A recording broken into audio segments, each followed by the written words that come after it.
اور زمین پر کوئی چلنے پھرنے والا نہیں مگر اس کا رزق اللہ کے ذمے ہے. وہ اس کے رہنے کی جگہ کو بھی جانتا ہے اور جہاں سونپا جاتا ہے اسے بھی. یہ سب کچھ کتاب روشن میں لکھا ہوا ہے.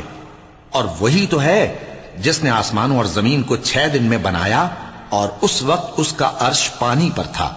تمہارے پیدا کرنے سے مقصود یہ ہے کہ وہ تم کو آزمائے کہ تم میں عمل کے لحاظ سے کون بہتر ہے.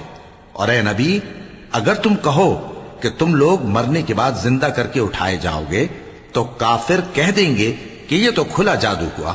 اور اگر ایک مدت معین تک ہم ان سے عذاب روک دیں تو کہیں گے کہ کون سی چیز عذاب کو روکے ہوئے ہے.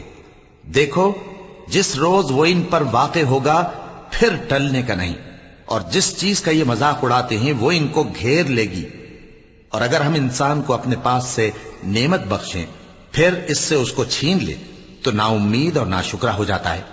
اور اگر تکلیف پہنچنے کے بعد آسائش کا مزہ چکھائیں تو خوش ہو کر کہتا ہے کہ سب سختیاں مجھ سے دور ہو گئیں. بے شک وہ ہے ہی خوشی میں مست ہو جانے والا، بڑا فخر جتانے والا.